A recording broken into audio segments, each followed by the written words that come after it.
My name is Clara West. I am 42 years old. I live in a small apartment in Manchester. I work as an interior designer. I have no husband, no children, only my work and my quiet evenings.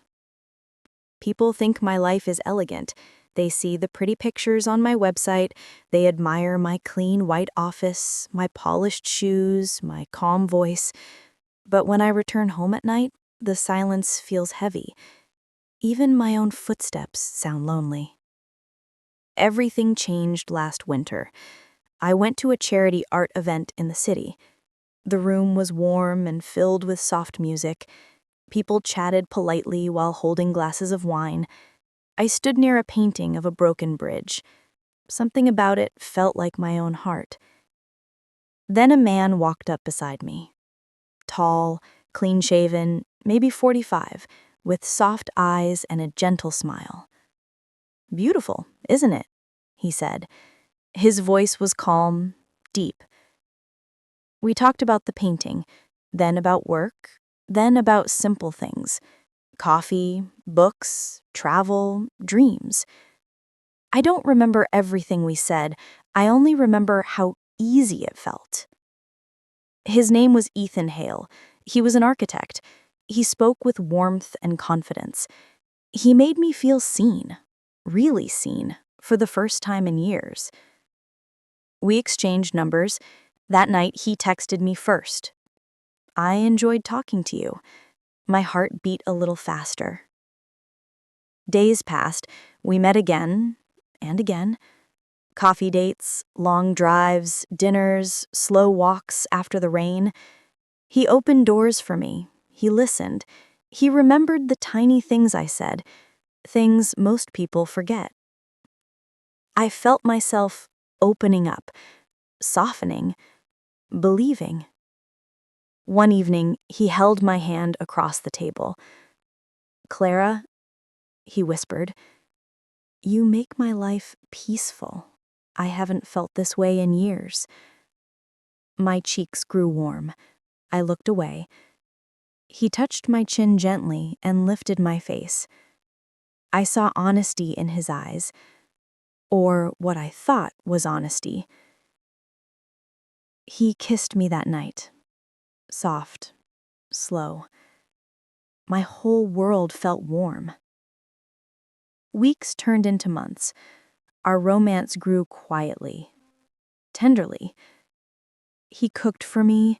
He brought flowers. He left little notes in my kitchen like, "You deserve happiness." I started imagining a future, a home, a shared life, laughing together in the mornings, sleeping in each other's arms. Then one evening, everything changed. Ethan arrived at my apartment late, too late. His face looked pale. His hands shook. "Clara, I need to tell you something," he said. My stomach tightened. He explained that his business was struggling. A project had collapsed, a partner betrayed him, he was drowning in debt. "I didn't want to worry you," he said softly. "I thought I could fix it alone, but I can't." I held his hand. "Ethan, you can talk to me. I'm here." He looked at me with such sadness that my heart cracked. "I just need a little help, just for a short time," he whispered. I trusted him. I transferred money. Not too much, just a little. He hugged me tightly like someone who had been saved. "Thank you," he whispered into my hair. "You're my angel." Weeks passed. His stress grew. New problems appeared, or so he said. A supplier threatened him. A client refused payment. A bank error. A sudden fine. Every time he looked at me with fear in his eyes. "Just a small loan," he would say. "I'll pay you back soon, I promise." And every time I believed him. Because love makes you gentle. Love makes you blind. One night he stayed at my place. We cooked pasta.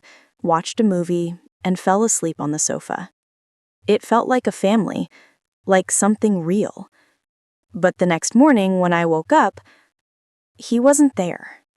The blanket was folded neatly. The pillow was cold.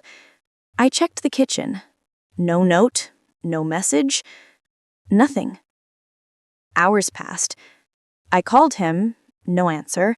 I texted him. The messages delivered, but he never opened them. A strange tightness wrapped around my chest. Something was wrong. That evening, I went to his apartment. The door was locked. The lights were off. I knocked. No answer. I called his landlord. He spoke quietly. "Ethan moved out this morning." My hand slipped from my phone. Moved out? This morning? I rushed home, opened my laptop, checked my accounts. Large transfers were missing. Not just the loans I remembered. More, slowly taken over months. My body felt cold. My hands trembled. I checked his social media. Everything was deleted. Gone. Vanished. I sat on the floor and cried until my throat hurt. The man who held me at night, the man who kissed my forehead, the man who said I made his life peaceful was never real. He had broken my trust. He had broken my hope. He had broken something inside me. Days passed, then weeks. I rebuilt my finances. I protected my business. I learned to breathe again. People say heartbreak makes you colder, but for me, heartbreak made me wiser. Now I live carefully. I listen to people's actions, not their words. I guard my heart with gentle strength. But sometimes, at night, when the city lights glow through my window, I remember Ethan's smile. And I remind myself, not everyone who holds you loves you. Not everyone who kisses you wants you. Some people just want your kindness until it runs out. The man I loved never existed. Only the lesson did. And I will never forget the day the man who broke me taught me how to rise again.